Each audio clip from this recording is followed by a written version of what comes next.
How's it going, everybody? Brett Mix here from Macho Wrestling 101. First show review with my new microphone and layout. Hope it's good. We have Raw tonight from November the 6th, 2023. It's Crown Jewel Fallout. I just want to say hit like and subscribe to my channel if you want to follow me. I do videos up to date with Raw reviews, SmackDown reviews, pay-per-view reviews, and also I do history of wrestling every day. So if you hit subscribe, I think you'd like it. Just starting this channel out. So we begin with Cole and Bad News Barrett on commentary, like always, for Raw. The show begins with showing Crown Jewel highlights. They make sure to show the McIntyre and Rollins match last, obviously, because that's the world title for Raw. Rollins then naturally begins the show. They advertise a battle royal for the women's title, or for the right to meet the women's champion Rhea Ripley for Survivor Series. They advertised New Day versus the Judgment Day, and the Fatal 4-Way, of course, between The Miz, Ivar, Bronson Reed, and Ricochet. Winner takes on Gunther for the IC title at Survivor Series. All of a sudden, Sami Zayn gets called to the ring by Seth Rollins because he had two people to thank. One was Drew McIntyre, who didn't want to be a big part of the show, obviously, and the other was Sami Zayn. Zayn came out and said to Rollins, before you thank me too much, the only reason I did this is so we didn't have a Bloodline 2.0 in the Judgment Day. Rollins says Zayn deserves a world title match. Zayn says it's hard to get a title match, and I can't help but laugh at that. I seem to remember Ricochet a couple years ago saying he earned his match with Brock Lesnar at Super Showdown or Crown Jewel, one of the events in Saudi Arabia. And it was just comical to me because he didn't earn that match. So it's not as hard as Zayn makes it sound to get a WWE title match if the booking is right. If the booking's wrong, obviously then he has a point. Rollins is big on conviction, saying we always give 100. He had a good line. He said, "We're not usually at 100%, but we always give 100%." And so the title match is on tonight between the two baby faces. Priest isn't so happy backstage as he's hoping JD McDonough bought his shirt. The Rock used that same line on Goldust, I believe it was. He said, "Hope you bought that shirt." Oh well, it's not said too much, so I guess it's not like he's overdoing the line. Raw action began with the tag team match. We saw the New Day against Priest and Balor of the Judgment Day. This match obviously should be good. We got four good workers in there, and there was good action. Springboard senton by the New Day, both at the same time, and we go to a commercial. Imagine that. Just a minute of action, and there's already a long commercial break as it goes to the outside. Every other week we do that. Back from it, good action continues. Nice Macho Man elbow drop from Xavier Woods from the top. Priest makes the save for the near fall. Balor rolled up. He kicks out. The Judgment Day get the victory at the end after a sling blade and a coup de grace by Balor. And the Judgment Day win around 10 minutes. Almost half of we saw almost half of the match, as the other half was during a commercial break. I give that match 2.5 stars. Next, Jackie Redmond tries to have a word with Drew McIntyre, but he drove off, and Jackie Redmond was speechless. I feel bad for her. I wouldn't leave her speechless. I mean, I wish I could leave her speechless. Either one. It's Jackie Redmond. She's from my country, and yeah, we tend to like her up here. I don't know about you guys down there. I'm sure it's the same way.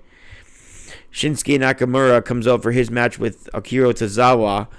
They advertised that last week, and you know what? I've just figured at this point of the show, too many people on this show have the whoa, oh in their entrance theme. We got Cody Rhodes, Shinsuke Nakamura, Seth Rollins, and Zayn. They all have whoa or oh in their music. I don't know if it's because Jim Johnston left and they have a new producer and it's the same thing with each person, but they got to have some variation there. Anyway, Shinsuke wins a squash match, and Otis comes out at the end and strips down and wants another match right away, but Shinsuke just walks out on him. So we get that's a pretty good build for next week. That's some strong writing there. And then we get a Natalia video package of all things. Natalya, she's the most accomplished woman in WWE history, she says. Okay. Imagine not being a fan, and it says she before I say the fan line, let me retract that. She said that she's in the Guinness records for most TV appearances on the main event. Imagine being not a wrestling fan and tuning into a wrestling show called The Main Event and seeing that.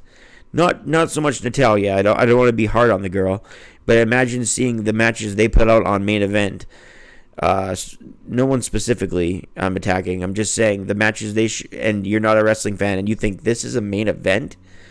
They got to change the show name, I'm thinking. Either way, Natalya would be in the Women's Battle Royal later in the night. So we get the 1 hour of the main event time, and it's Bronson Reed, Ivar, Ricochet, and Miz. Winner faces Gunther again at Survivor Series. How would this match go? Well, I'll tell you how it goes. It goes greatly. It's one of those hit and run matches. It's a sprint. It's a spot fest, but it's great. Ricochet dropped on the ropes and still managed to hit a springboard Hurricane Rana to Ivar, which was just amazing. No one said he wasn't amazing in the ring, but just don't get him on this thing. That's where he is not quite adequate. He makes jumping Jeff Farmer look like Chris Jericho on the microphone. Ricochet, so again, can't be too hard on the guy. Again, he had a great wrestling match. A quadruple suplex off the top gets a holy shit chant from the crowd. Tons of action everywhere. And Gunther looks on happy backstage as they're all destroying each other. Miz takes time to react to the fans giving him a standing ovation, and he's fired up. And then he gives big DDT to Ricochet. Michael Cole has a point to point out that Miz is an 8-time IC champion and a 2-time WWE champion after he said that Miz hasn't looked this good in a long time. A skull-crushing finale and Ricochet counters. Ivar splashes off the side rope, breaking up his count. Ivar and Ricochet with an impressive sequence, both doing a simultaneous cartwheel. Ivar with a springboard clothesline. Again, this is a good spot fest. All of these sequences are happening with big whoas from the crowd. Miz trying to get a Ricochet in a skull-crushing finale, but both guys lay each other out with a double boot. The fans appreciate the action. It gets "This is awesome" chants. Reed and Ivar go to the top rope, each with a moonsault, but Miz is left there and two men get the 3 count. Ivar and Miz, even though they say Ricochet kicks out after the fact. Miz acts like nothing's wrong even though his theme isn't playing, so he should know something's up. So a controversial ending in the match. I'm not sure if it was a fuck up or if that was actually what it was supposed to be. I'm thinking it was how it was supposed to be. So next week they make it a triple threat for Survivor Series, or they make somebody get a shot to make it a triple threat. I'm guessing they do something like that for storyline continuation. But this was a fun banger of a 4-way. I give it 3.5 stars. Excellent stuff for a TV match. I was expecting a good 4-way, but that was better than I thought. Next, we should have a good match between DIY and the Creeds after the Creeds debut last week. Ciampa and Gargano versus the Creeds for the first time. And when you look at the Creeds, they look like Skip and Zip meets the Steiner brothers. No, they got talent, and it's a nod to the old school, so obviously I love these two. DIY and them for the first time, it's not going to be any wasted motion. We're obviously going to get at the very least a decent match if these two teams face off, which they did after they signed the contracts. Their contracts were for Raw, not for the match. The match was just made after the contract signing for their talent on Raw ability. Both men start off in the match with a waistlock go behind. The DIY end up double teaming, and Gargano comes in. Front face lock by Julius and by Gargano. Julius almost made a tag while he had a vertical suplex. He kept him in the air at the same time and tagged out. They know their role already because they go outside with a big spot knowing it's commercial time. So even the rookies know that it's time to go to a commercial if you're a minute into a match. Brutus with a big bump off the apron floor. I wish they didn't have to do a redundant bump. It's so contrived for numerous reasons. I don't stay on that point just because I like to hear myself say it. It's got to change. They ended up changing it in the main event, but I'll get to that. It's got to change more often, though. Once during the main event's not good enough. I just wrote in my notes that I was going to enjoy the match and watch rather than write play-by-play.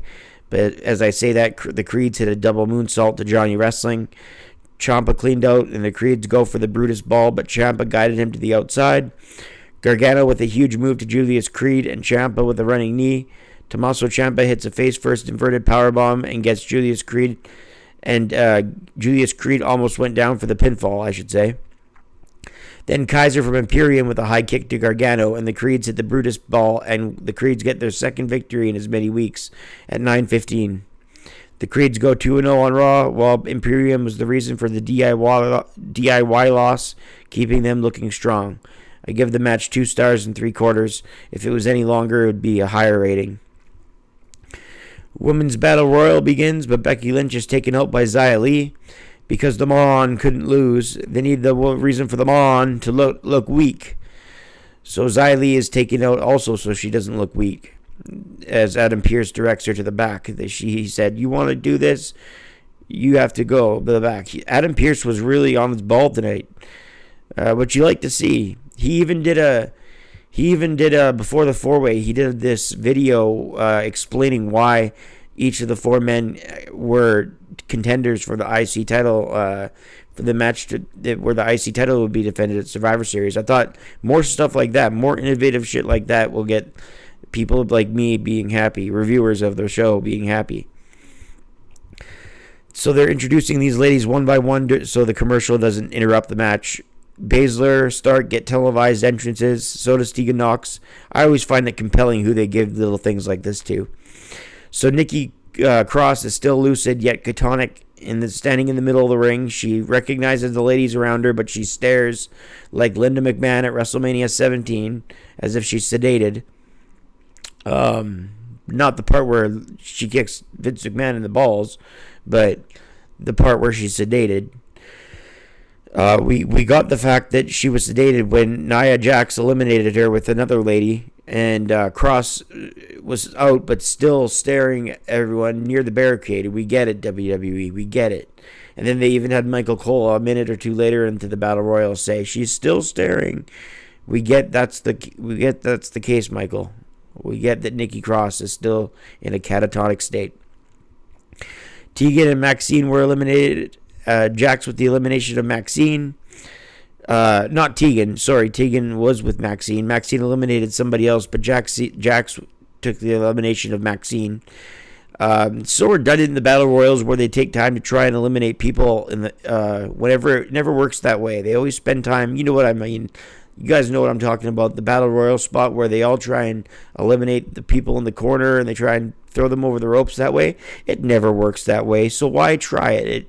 It's just so 80s. That's the way they used to do Battle Royals. And they should just more action in the middle of the ring that leads to an elimination rather than just. I'm not saying you have to cut it all down because that's like. Because you never see a steel cage match and where 2 guys run to the cage to try and escape first. No, you see a wrestling match in the cage match. See what I'm saying? That's why in a Battle Royal you should still treat it like a wrestling match. And then when an elimination occurs, we'll be like, okay, well that's because of the wrestling that occurred. You don't see people running in a cage match for the exit right away. They have a wrestling match first. So anyway, they point out Ivy Nile, the Creed manager. She has a couple of eliminations and kisses her biceps. I wouldn't be shocked to see her in the Final 4 knowing how WWE books. This is what I wrote in my notes. We will see as I write these words during the commercial break. I'm still going to read them out loud, even if I'm wrong. So let's see. Was I right? ... Yep, I was just right. I said the Final 4 and she made it to the Final 4. And I'm sure you guys all saw that coming too. Nothing to really brag about, but I just wrote it in my notes that I thought she'd be in the Final 4 before the match even started. WWE's booking becomes a bit more predictable as time goes on, but hey, even tonight they still impressed me. More on that later. So let's see. I was right about that and the Final 4, but elsewhere in the Battle Royal, Jax got eliminated by 3 ladies, the 3 ladies who were left. Baszler, Rodriguez, all eliminate Jax to the biggest pop, and Stark.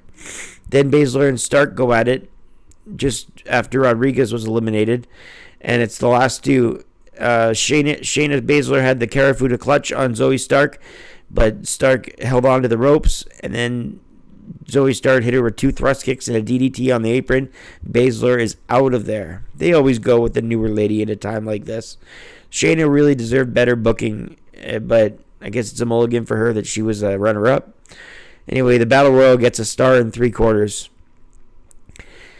So Stark now has to Rhea Ripley at Survivor Series, and I just wish they had a backstage segment together, and I just wish they could find something, the WWE could find something more, a little bit more predictable than, I'm going to take your title at Survivor Series. You'll know my name when I take that from you. It's the same thing paraphrased for as long as we've been wrestling fans. 30 years in my case. Over 30 years. Actually, I retract that statement. They used to actually come up with more entertaining things to say in the Attitude Era. And even in the 80s, they would find things to say, yeah. They would find things to talk about, and they would have their eccentric personalities. They wouldn't just say, Ultimate Warrior, I'm challenging you at WrestleMania, Warrior. I mean, like, maybe they'd say that, but they wouldn't just say that. They would say other things. They'd start talking about how space is the place and all that other shit. Anyway, Seth Rollins and Zayn for the world title. That's what's coming up next here. They show Sammy pacing backstage, and it made me think about Drew was going to come out at the end, but I was wrong about that prediction. Seth Rollins and Zayn for the world title. These two circle the ring. Their entrances took a long time as we had another commercial. Rollins starts the match with a front face lock, and Zayn had a waist lock at the same time. Zayn reminded Seth with a slap that he could do his heelish tactics in the corner of the ropes when he broke off, and I find myself having the same thoughts as Michael Cole during the matches, which is a scary thing for me. So, whenever Michael Cole says something, that's, and I'm typing it, it scares me.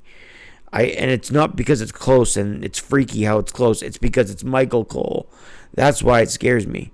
I'm getting the same thoughts in my head when I'm writing them out in my notes that he gets when he says it in his commentary. So that scares me. Rollins is wrestling this match with an NXT type of style. He's going all out. They haven't wrestled in 4 years, these two. And the title hadn't been in the line in months in the main event of the Raw main event slot. So it's good that they had one. A lot of awesome counters in this one. Rollins ends up retaining the title around 20 minutes. So it's over. Rollins with a roll-up after he countered Sami Zayn's Blue Thunder. And Rollins retained the title, but Zayn has a bit of a stare down with him at the end to add intrigue. All of a sudden, the Judgment Day come down and hit at the back of Zayn. Zayn is beating on. Zayn gets beat down by the Judgment Day. And then all of a sudden, Seth Rollins hits a suicide dive to the Judgment Day.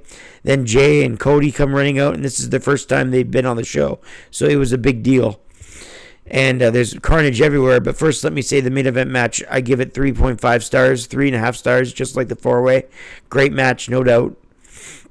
But anyways, Cody and Jay made the save against the Judgment Day. Then the Raw GM comes in, Adam Pearce, who gets right on the mic aggressively, and he says, the whole, you want to play games? You want to play games? Well, then I knew where he was going once he said the second games. Right when he said, you want to play games? The second one. I was like, yep. And then he delivered it great. War Games. So, yeah, awesome line, good delivery, and we'll see if the build continues for the next couple weeks on the road to Survivor Series.